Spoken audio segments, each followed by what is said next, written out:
생각이 되는데 한순간에 그 공기가 빨려 들어왔어요.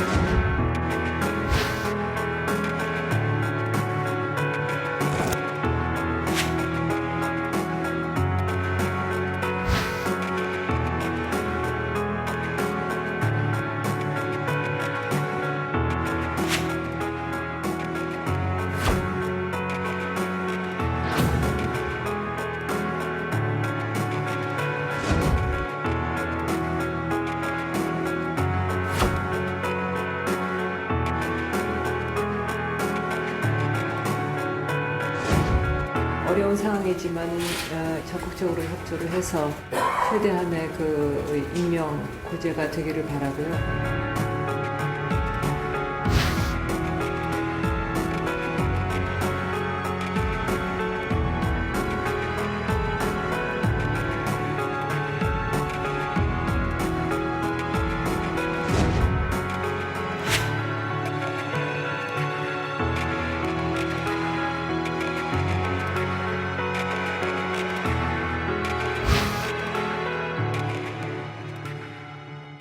네, 오늘도 뉴스회전 헝가리 유람선 침몰 사고 소식으로 시작합니다.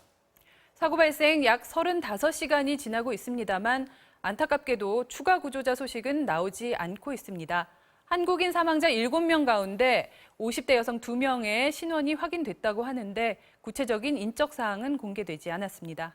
네, 한국인 관광객이 탄 유람선 허블레아니호를 추돌한 크루즈 선장은 헝가리 경찰에 구금됐습니다.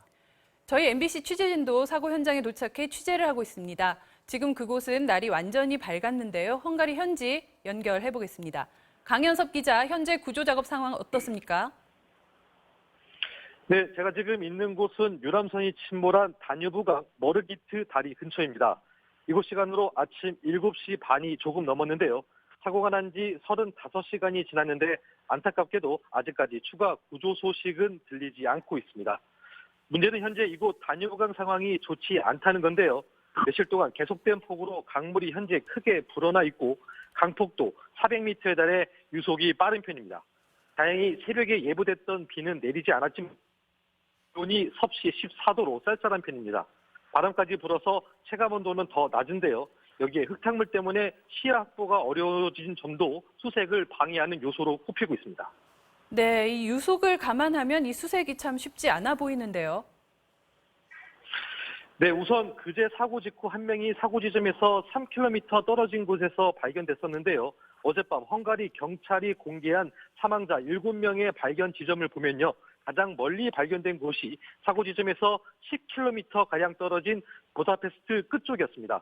그만큼 유속이 빠르다는 건데요. 헝가리 당국은 현지 경찰과 소방 등 200명을 투입해 날이 밝는 대로 수색 범위를 하류 쪽 30km까지 확대할 계획입니다.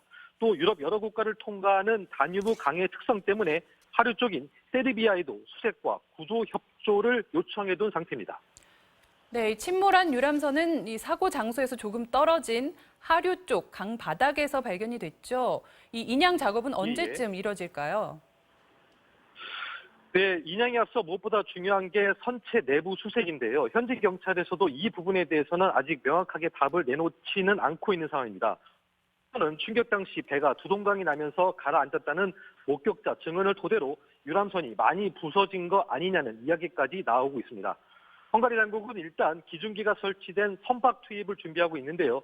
다뉴브강 수위가 이미 높아졌고 유속도 빨라진 상태여서 헝가리 경찰은 인양에 며칠 걸릴 수도 있다고 밝혔습니다. 지금까지 헝가리 부다페스트에서 MBC 뉴스 강현섭입니다.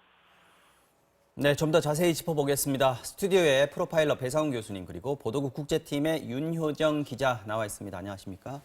어서 오십시오. 자, 먼저 윤 기자, 가장 안타까운 게 지금 시간이 많이 지났는데 구조자가 늘어나질 않고 있다는 거잖아요. 구조 작업이 여전히 어렵다 이렇게 봐야 되는 거죠? 네, 헝가리 정부가 경찰, 소방 인력, 그리고 잠수부까지 동원해서 하루 종일 구조 작업을 벌이고 있는데 네. 안타깝게도 추가적인 구조 소식은 들어오지 않고 있습니다. 지금 한국인 19명, 그리고 헝가리인 2명이 여전히 실종된 상태인데요. 그 탑승객 35명 중에는 안타깝게 17명이 사망한 것으로 전해졌습니다. 네. 이 중 2명의 신원이 확인이 됐는데요. 네. 이 두 분은 신분증을 소지하고 있었기 때문에 비교적 빨리 신원이 확인됐던 걸로 보이고요. 추가적인 사망자 신원 확인을 위해서는 그 나머지 지문 5분은 감식을 지금 그러면 신분증이 없다는, 몸에 소지하고 있지 않았다는 얘기네요. 그렇죠. 저희가 보통 이제 관광을 갈 때 보면 신분증을 소지하지 않는 경우가 많죠. 그래서 지금 음. 지문 감식단을 파견하는 것을 우리나라에서. 그렇습니다. 그렇군요. 그리고 지금- 외에도 이제 구조된 분들 네, 7분 구조된 분들. 네, 계셨는데 그분들 중에 6분은 이미 퇴원을 한 것으로 전해졌고요. 7명 중에서. 그럼 네. 한 분은 아직까지 병원에 있는 겁니까? 네, 지금 일주일 정도 추가적인 치료가 필요한 것 아니냐는 소식이 들어오고 있습니다. 근데 역시 또 신원이 밝혀지지 않았고요. 개인정보라서 명확하게 취재는 되지 않고 있습니다. 그리고 앞서 말씀드린 대로 네. 한국인 19명, 그리고 헝가리인 2명은 여전히 구조 소식이 전해지지 않고 있습니다. 근데 헝가리 시간이 한국 시간보다 7시간 정도 늦어서요. 네. 지금 오전 7시 반 정도 네. 이제 막 굉장히 많이 밝아지고 밝은 거죠? 예, 맞습니다. 그러면 이제 밤 사이에 구조 작업이 아무래도 좀 더뎌질 수밖에 없는데요. 이제 구조 작업이 좀 본격화될 것 같습니다. 네. 근데 문제는 기상 상황이에요. 그 현재 언론에서 오늘도 좀 날씨가 좋지 않다. 그 특히 뭐 강풍이 예보돼 있다. 이렇게 돼서 좀 우려가 됐었는데 다행히 오늘 아침 상황을 좀 보니까 예상보다는 그래도 좀 나은 것 같다라는 소식이 바람이 전해지고 좀 덜 있습니다. 분다 이런 건가요? 네. 네, 좀 기대를 해봐야겠네요. 자, 그런데 이 실종자들의 생존 가능성은 시간이 지날수록 점점 줄어들고 있는 지금 안타까운 상황인데 그렇더라도 끝까지 이 희망의 끈을 놓지 않고 구조작업 총력을 다하고 있는 거죠. 예, 아무래도 이제 배와 관련된 부분에서의 사고에서 가장 핵심적인 부분은 물속에 있는 에어포켓, 흔히 말하는 공기층이 혹시 있을까라고 하는 거거든요. 작은 배라고 하지만 사실은 있을 수 있는 가능성이 있는데 시간 때문에 좀 문제가 되고요. 그러게요. 또 하나는 이제 수온이 낮다는 것이 그 고령의 어르신들이 많이 계시기 때문에 그런 부분 때문에 많이 걸리는 부분이고 네. 혹시라도 이제 떠내려가 갖고 어느 특정한 부분에 이제 있는데 발견이 못하는 경우도 있을 수 있거든요. 왜냐하면 워낙 많이 유속이 있기 때문에 국경을 넘어갈 수도 있는 상황이고 그렇기 때문에 광범위한 수색도 필요한 부분이라고 보여집니다. 네, 그래서 이 실제로 지금 수색 범위가 점점 넓어지고 있는 거죠. 네, 헝가리 정부도 수색 범위를 이제 계속 넓히고 있다라고 얘기했고요. 지금 말씀하신 것처럼 다른 국가와도 협조가 필요해요. 지금 이미 이제 바로 하류에 인접해 있는 국가가 세르비아예요. 그러니까 네네. 헝가리가 지금 내륙 국가거든요. 그래서 강 하류에 바로 인접해 있는 세르비아에 이미 요청을 한 상태고요. 네. 그래서 지금 다뉴브강 하류 30km까지 수색과 구조 작업을 확대한 상태입니다. 그리고 우리 정부는 여기에 더해서 뭐 아까 말씀드린 것처럼 내륙 국가이기 때문에 크로아티아, 세르비아, 바로 인접하고 있는 루마니아, 그리고 더 넘어서도 불가리아까지도 구조와 수색 요청을 한 상태입니다. 그러니까 이 사고가 일어난 다뉴브 강이라는 게 유럽의 굉장히 많은 나라를 지금 간통하면서 흘러가고 있는 거잖아요. 그리고 그죠? 다뉴브강이 유럽에서도 꽤 큰 규모의 강으로 알려져 있습니다.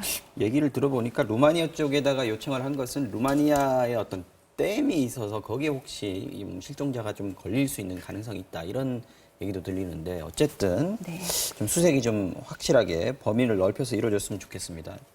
구조 작업, 수색 작업 좀 속도가 좀 느린 거 아닌가 이런 좀 답답한 생각이 좀 드는데 우리나라 지금 한국에서 보낸 구조대 또 신속 대응팀 도착했죠. 네, 1차 신속 대응팀이 어제 사고 직후에 오후에 바로 출발을 해서 도착을 했고요. 밤에 도착했어요. 예. 그죠? 그리고 어제 저녁에 이제 2차 또 후발대가 출발했습니다. 27명이 추가로 출발을 해서 이제 바로 헝가리 팀에 합류를 해서 구조 작업에 이제 도울 예정입니다. 네. 신속 대응팀에는 뭐 이제 소방청 구조 대원도 있고요. 우리 세월호의 경험이 아주 뼈아픈 경험이 있죠. 당시에 그 수색에 투입됐던 해군 심해 잠수부들이 상당수 포함이 되어 있습니다. 그래서 신속 대응팀은 우선 그 실종자 구조 작업에 좀 집중을 할 계획이고요. 네. 한 30분쯤 뒤면 강경화 외교부 장관이 또 헝가리 현장에 도착을 합니다. 강경화 장관은 헝가리 외교부 장관과 그 사고 대책 수습 뭐 이런 부분을 논의를 시작할 예정입니다. 한 네. 3시쯤 도착하는 걸로 지금 알려지고 있는 거죠. 예, 맞습니다. 네. 자, 이번에는 사고 원인을 좀 짚어보겠습니다. 현지 경찰이 사고 순간의 영상을 어저께 공개를 했었는데요. 자, 보면서 좀 분석해 보겠습니다. 지금 붉은 원 안에 들어있는 모습이었고요. 뒤에 보이는 화면상 오른쪽에 보이는 게 그 바이킹이라는 크루즈, 그죠? 네, 맞습니다. 그리고 앞에 이제 가는 것이 사고를 당한 우리 한국인 관광객이 탄 소형 유람선인데 지금 교수님 어떻습니까? 지금 보면 가는 방향이 똑같은 방향으로 이제 흘러가다가 뒤에서 이렇게 들이받아서 밀고 가는 그런 모습이에요. 그렇죠. 뒤에서 밀고 가다가 앞에 게 물속으로 사라지는 모습들인 거죠. 말하자면, 그러니까 위를 타고 넘는 비슷한 형태로 되는 거고, 네. 그러니까 측면을 치고 이 유람선은 빠져나가는 상태. 네. 그러니까 크루즈는 빠져나가는 상태가 되고, 우리 관광객들이 있었던 배는 가라앉거나 아니면은 목격자들은 다릅니다. 네.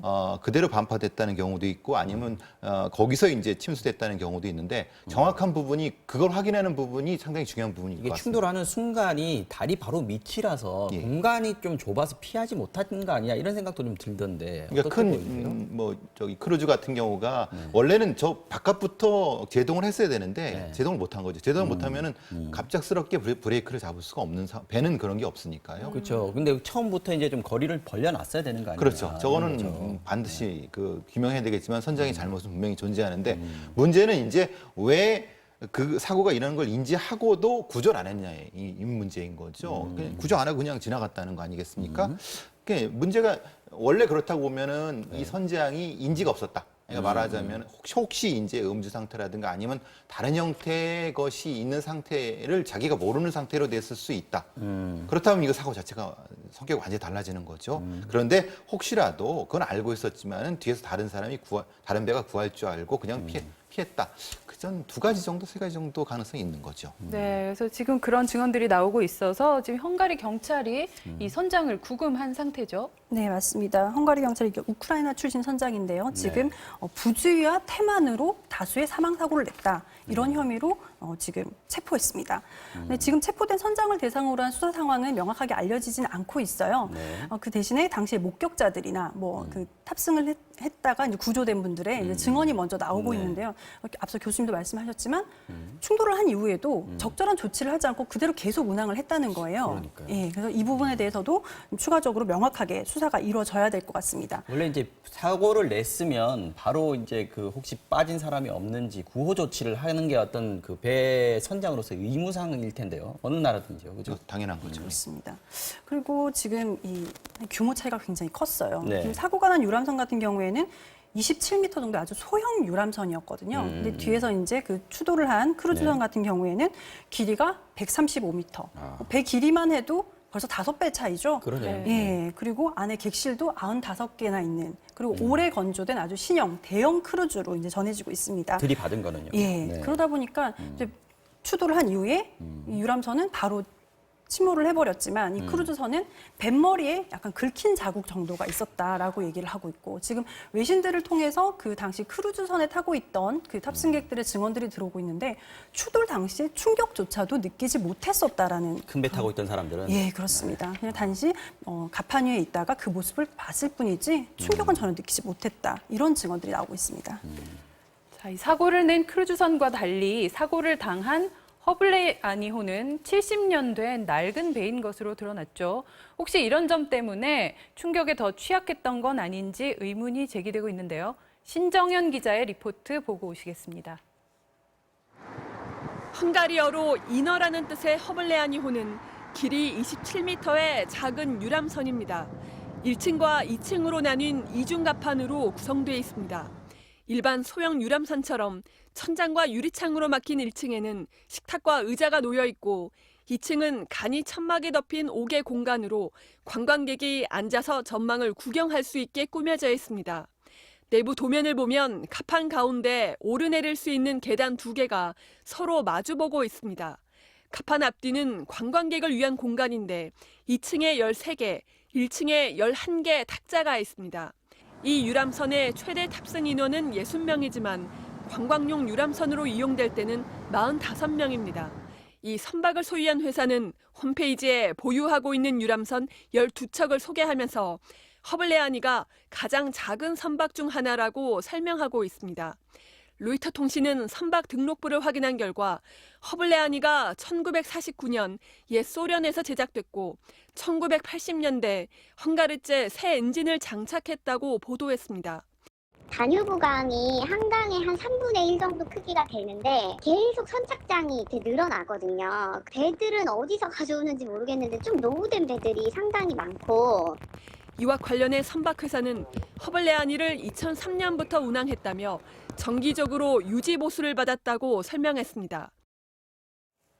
자, 교수님, 이게 신정희 기자 리포트를 들어보면 70년 전에 건조가 됐다는 거잖아요. 그러면 이번 사고에서 물론 이제 가장 큰 원인은 충돌이겠습니다만 배가 너무 낡았다, 오래됐다, 이 부분도 좀 피해가 커진 어떤 계기가 원인이 됐을까요? 아무래도 그 당시에는 쇠로 만들었을 거고 지금은 FRP 계통이기 때문에 사실은 한번 뒤집어지면 다시 복원이 되는데요. 요즘 만들어진 거는 근데 그때 만들어진 건 대부분 쇠로 만들어지기 때문에 파손, 말하자면 구멍이 나게 되면 물이 침수가 되는 방향이기 때문에 지금같이 복원력이 생기거나 생기진 않습니다. 그러니까 아무리 보수를 했다 하더라도 기본적인 골조가 있고 그 골조에 따라서 만약에 뒤에서 받쳐갖고 파손이 이루어졌다고 하면은 다른 어떤 대응 조치를 그러니까 사람이 그걸 복원이 돼야지 사람이 나올 수 있는 건데 그렇게 못했다고 한다고 하면 설령 그러니까 70년 된 배에 대한 의문이 풀리는 부분도 있는 거죠. 그런데 문제는 이겁니다. 이건 사고죠. 쉽게 말하면 뒤에서 받은 거기 때문에 이 배 자체의 설령이 기본적인 원인은 아닌 거고 그렇지만은 여기 있는 승객들이 구조받거나 아니면은 다른 형태의 안전적인 걸 받을 수 있는 상황이 안 됐다는 거는 분명한 부분이라는 지금 겁니다. 그 헝가리 경찰 발표를 보면 한 7초 만에 가라앉았다는 거 아닙니까? 그러면 조금 튼튼한 배였다거나 말씀하신 대로 좀 복원력이 있는 신형 배였으면 그 구조할 수 있는 시간을 좀 벌 수 있지 않았겠느냐 이런 게 이제 안타까운 거죠. 그렇죠. 그러니까 목격자에 따라서는 뭐 반파됐다, 뭐 쪼개졌다 이런 얘기도 하지만 뭐 했다고 하면은 그것도 가능한 얘기가 될 수 있을 것 같습니다. 왜냐하면 큰 외력에 의해서 쇠의 어떤 것이 구조가 있어 쪼개됐다고 하면은 사실 그 안에 있던 승객분들의 안전적인 부분이 많이 좀 떨어지는 거 아니겠습니까? 만약에 신형 배 같았다고 하면은 튕겨져 나오거나 아니면 복원이 되면서 다른 쪽에서 솟아 올랐다고 가능하다고 보면 그게 좀 안타까운 부분일 것 같습니다. 그러니까 이게 70년 된 배를 뭐 엔진을 좀 새로 교체한다면 뭐 새 배나 다름없다는 식의 지금 해명을 하는 것 같은데 그건 아니죠. 그건 아닌 왜냐하면 거죠. 배를 새 엔진을 세웠다 한들 그건 엔진 개통이지 지금 저희가 말하는 건 안전 개통이지 않습니까? 안전 개통이라는 것은 외배 침수가 있을 때 다시 복원이 되는가의 문제인 거지. 이거는 배 크기 차이가 6배나 차는 것이 받았을 때 이것이 복원되느냐의 문제인 거죠. 이건 엔진의 문제하고는 좀 다른 부분. 네. 자, 지금 누구보다도 이 애가 탈 사람들은 피해자 가족들일 텐데요. 지금 속속 현지로 출발을 하고 있죠. 네, 지금 그 참 좋은 여행사라는 그 여행사를 통해서 모두 단체 관광을 간 걸로 알려져 있잖아요. 14팀. 그러니까 대부분 다 가족이어서 14가족 중 13가족 43분이 현지로 출발을 했습니다. 가장 먼저는 어제 새벽, 그러니까 오늘 새벽 1시 15분 비행기로 먼저 출발을 하셨고요. 그리고 오늘 오전에 한 편, 그리고 오후에 2편을 통해서 이제 헝가리 현장으로 가고 있습니다. 네.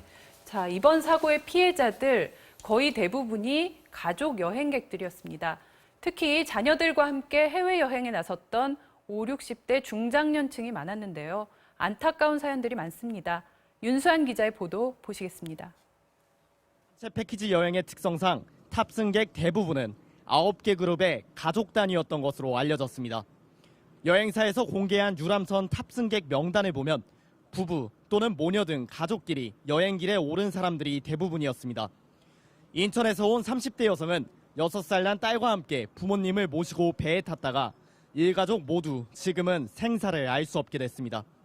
충남에서 온 장년 부부 3쌍은 공직 생활을 함께 했던 남편들이 서로 친해 함께 동반 여행을 나섰던 것으로 알려졌습니다.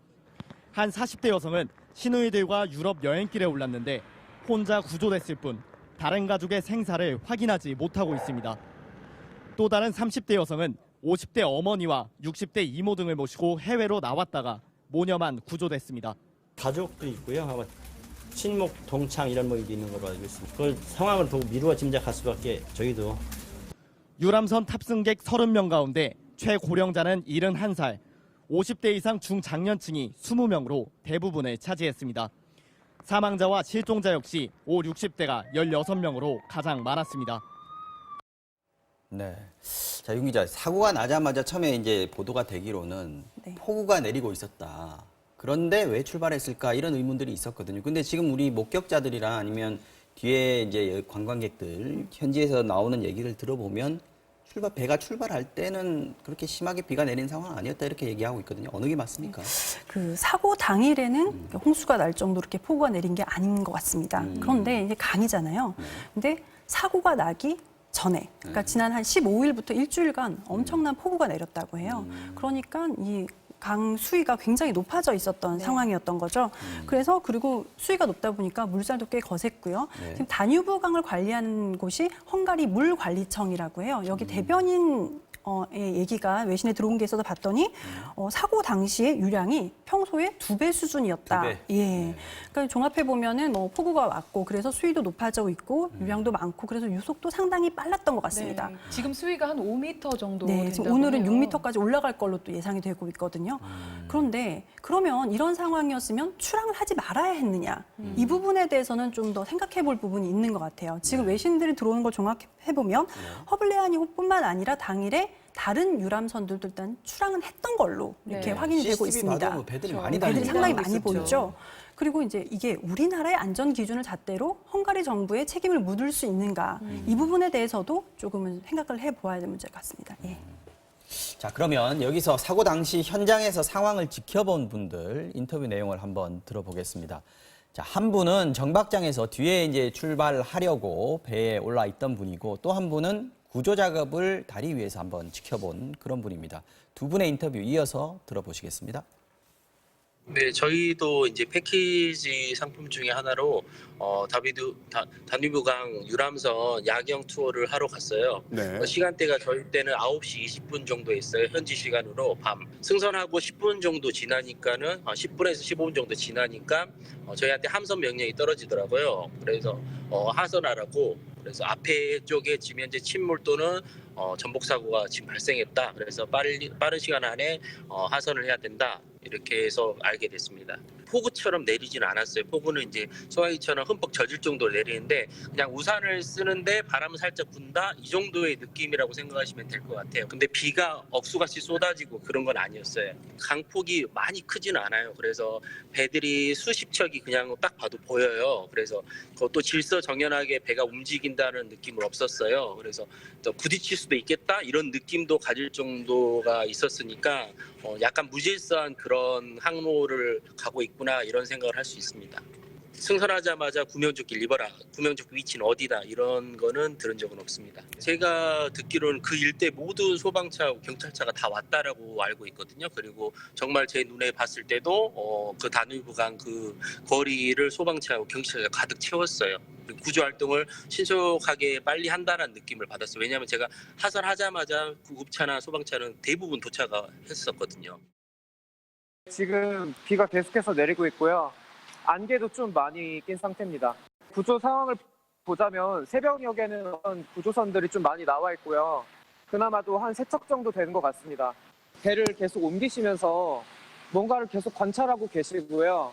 물살이 어제보다 느려진 것 같습니다. 물이 평소보다 더 많이 더러워졌기 때문에 어려운 상황이 아닐까 생각을 하고 있습니다. 보다 수심이 한 5m 정도 높아졌다고 해요. 솔직히 말하면 구조가 원활하게 되고 있다는 느낌을 받긴 어렵습니다. 네, 현장에 있었던 분들의 얘기를 들어봤습니다. 이번에는 외교부 연결해 보겠습니다.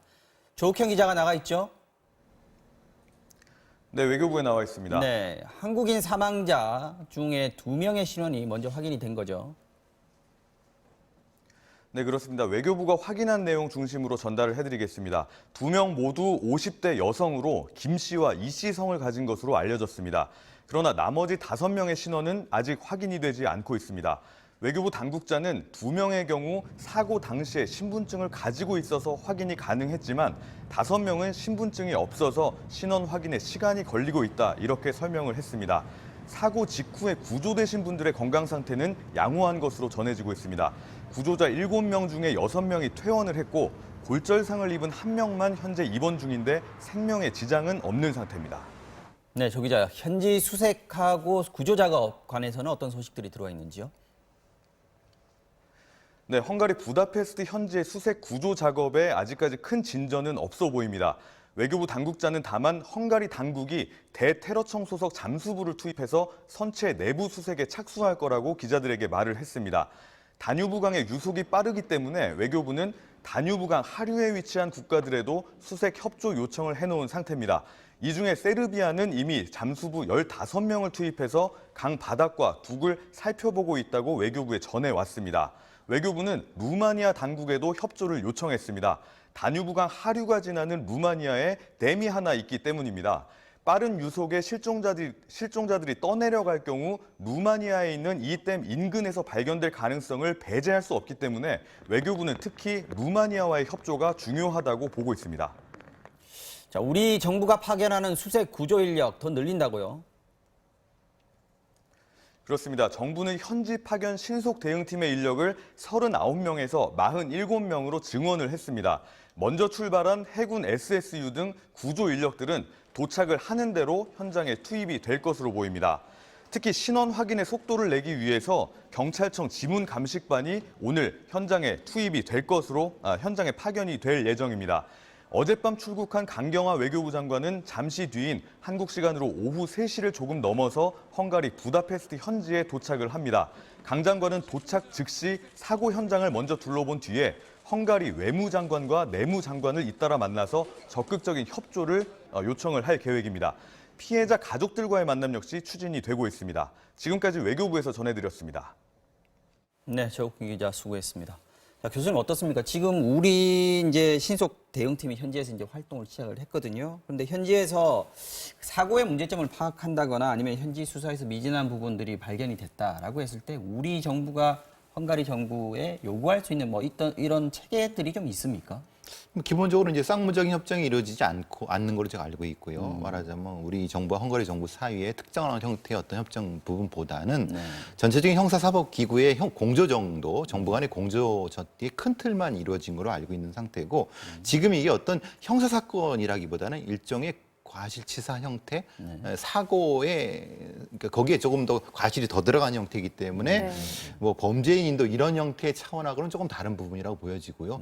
또 이게 걸려 있는 게 우크라이나인 사람 아닙니까? 그렇죠. 국적이 헝가리에서 있고 지금 우크라이나입니다. 그러니까 전적으로 헝가리 쪽에서 여러 가지 형태의 형사적인 것을 하되 민사적인 게 발생할 때는 국제적인 공조를 통해서 처리하는 보상 처리 같은 거는 이렇게 처리하는 방식인 거고 다른 부분은 SSU 같이 우리의 해난 구조대 같은 경우가 도움을 줄 수 있는 건 그겁니다. 바닥을 수색할 때 특정한 형태의 그 어떤 뭐 구조물을 어떻게 할 것인가 이런 부분들은 노하우가 있어야 되거든요. 그렇다는데 이게 굉장히 넓어지면은 사실은 헝가리의 저 대테러 팀의 잠수부만 가지고는 절대 안 될 겁니다. 왜냐하면 한 구간만 할 수 있는 것이 아니라 강 전체 전역을 다 훑고 내려와야 된다고 하면은 그런 노하우 접근이라든가 장비 제공 같은 경우 장기적으로 벌어졌을 때 그런 것도 다 이 대응팀에서 해야 될 일이라고 보여집니다. 지금 우리 이제 강경화 장관이 직접 간 것도 아마 그렇게 협조를 구할 것들이 굉장히 많고 또 위쪽 그 좀 윗선에서 해결해야 될 부분들이 있다 이렇게 봐야 되는 거죠. 네. 자, 지금 시각이 현지 시각으로 봤을 때 오전 8시가 이제 막 넘어섰습니다. 지금 혹시 윤 기자 우리 대담하는 도중에 들어온 소식 좀 있나요? 속보가? 네, 저도 지금 간절하게 구조 소식을 기다리면서 대담을 하면서도 수시로 속보를 확인하고 있는데요. 아직 추가적인 구조 소식은 없습니다. 아까 말씀드린 것처럼 다행히 기상은 우리 예상보다 좀 나은 것 같고요. 다만 너무 물 양이 많아가지고 좀 수색 작업이 좀 어렵다. 좀 나은 것은 아까 외교부 연결했을 때 기자 통해서 잠깐 얘기를 들었지만 대테러청 잠수부가 투입이 됐고요. 그리고 추가적으로 더 들어온 내용을 보면은 헝가리 해경에서 헬리콥터와 수중 레이더까지 동원을 해서 오늘 좀 적극적으로 수색을 해보겠다. 네, 그런 얘기가 들어와 있습니다. 네. 자, 이 참 좋은 여행사 요즘 뭐 광고도 많이 나오고 있고 국내 5위권에 상당히 규모 있는 여행사라고 하는데 사실 국내 여행사들의 그 해외 패키지 여행 상품 그동안 이 크고 작은 문제들, 사고들이 많지 않았습니까? 이번 패키지 여행 상품에는 어떤 문제점은 없습니까? 일단 이 패키지 같은 경우에는 가족여행으로 상당히 인기가 있었던 상품으로 알려져 있습니다. 이 상품 내용을 좀 보면 발칸 2개국 그리고 동유럽 4개국 정도 이렇게 둘러보는 걸로요. 그리고 이제 25일에 인천을 통해서 출국을 했고 오는 6월 2일, 그러니까 모레가 되겠네요. 모레 원래 귀국할 일정이었습니다. 그런데 보면 패키지 여행 해보신 분들 아시겠지만 빠르게 이곳저곳을 좀 많이 둘러보게 되잖아요. 포인트만 이게 찍어서 그렇죠. 가죠, 예. 그리고 또 패키지 여행의 특성상 여러 분들이 같이 이동을 하게 됩니다. 그러니까 모든 사람들이 다 같은 의견을 가지고 있으면 좋겠지만 그렇지 않은 경우가 많잖아요. 그래서 크게 무리한 경우가 아니라면 그 계획된 일정은 대부분 소화를 하려고 하지 않을까. 뭐 제 개인적인 생각이지만 네. 그렇게 예상이 됩니다. 근데 지금 근데 이 상품 자체에 문제가 있었는지 그리고 당시의 상황이 뭐 계획을 수정할 만큼 기상 상황이 좋지 않았는지 예. 여부에 대해서는 반복적으로 말씀을 드리고 있지만 앞으로 좀 더 수사를 해봐야 될 것 같습니다. 추후에 네. 알아봐야겠죠.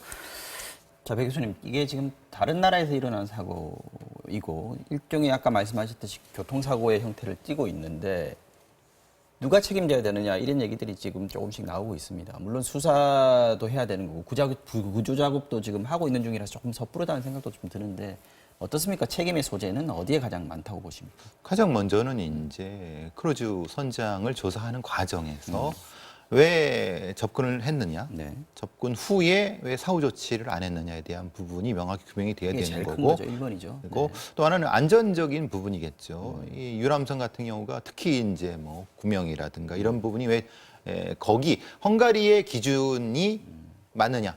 근데 그건 안 맞을 것 같거든요. 유람선 자체 관리 그 관리된 문제가 부분이거든요. 있는가 예, 예. 하는 부분. 그런 부분이거든요. 네. 그럼 거기에 대한 책임과 보험에 대한 문제들, 손해배상의 문제겠지만 기본적인 거는 선장을 조사해야지 왜 그렇게 급변침이 되면서 추돌이 될 수 있는 상황이었는가를 확인할 수 있을 것 같습니다. 선박의 관리도 그렇지만 안전 규정 부분도 계속 얘기가 되고 있었는데 이 부분에 대해서는 여행사 쪽의 책임이 큽니까? 아니면은 그 선박 쪽의 책임이 크다고 보시는지? 글쎄 이건 둘 다 되지 않겠습니까? 여행사가 그걸 확인해야 될 책임은 분명히 존재하는 거 아니겠습니까? 네. 근데 문제는 요즘 그런 어떤 패키지 상품이 많고 어떤 수익적인 측면 때문에 어쩔 수 없이 뭔가를 했다라고 하면 분명히 여행사가 책임에 대한 부분인 거고 네. 관행상 거기서 해서 그런 것이 용인된다라고 하면은 그건 그 국가의 기준과 관련된 부분이 그러니까 그게 참 애매한 부분일 것 같습니다. 그러네요. 사실 이 배를 타는 그런 프로그램은 뭐 이탈리아에 가면 곤돌라를 타기도 하고 뭐 다른 라인강 같은 데서도 유람선을 타기도 하고 참 많은데요. 어떤 국제적으로 이렇게 통용되는 공통의 그런 안전 규정이나 규칙 같은 건 없는 겁니까? 네, 세계 해사기구에서 말하자면 바다를 통한 기준은 제가 있는 걸로 알고 있거든요. 네. 근데 이게 강입니다. 내해입니다. 내해. 특히 이런 경우, 그러니까 우리나라의 한강에서 유람선 띄웠는데 거기에 관련된 안전적 기준이 세계적인 기준이 있느냐라고 묻는 것과 같은 맥락이거든요. 그건 우리나라의 어떤 촘촘한 기준이 우선이 돼야 되겠죠. 네. 헝가리도 마찬가지인데 문제는 이게 동구권이고 사실은 뭐 자본주의한 데가 좀 됐다고 하지만 사실 굉장히 부실한 부분이 많이 있거든요. 예. 그 부분을 어떻게 해석할까 참 애매한 부분이 있습니다. 예. 자, 이 헝가리 현지 교민들은 물론이고 그 시민들도 현장을 찾아서 지금 뭐 추모와 애도의 뜻을 보이고 있다고 하네요. 네, 헝가리 국내 사건으로도 이게 참사라고 불릴 만큼 아주 큰 사고라고 얘기를 하잖아요. 네. 그래서 사고 현장 인근에는 일단 뭐 유람선 운항은 완전 끊긴 상태고요. 지금은 경비정만 오가고 있다고 전해지고 있습니다. 그리고 이제 추모 발길이 계속 이어지고 있는데요. 그 다뉴브강 그 사고가 났던 머르기트 다리 인근에 이제 뭐 추모의 촛불, 꽃 이런 것들이 놓여서 이제 현지인들이 기도도 하고 이렇게 하고 있는 걸로 저희 MBC 취재진이 전해왔습니다. 네. 네, 지금까지 배상훈 교수 그리고 윤효정 기자와 함께 헝가리 유람선 침몰 사고 속보 또 분석해 볼 부분들 짚어드렸습니다. 오늘 나와주셔서 고맙습니다. 말씀 고맙습니다.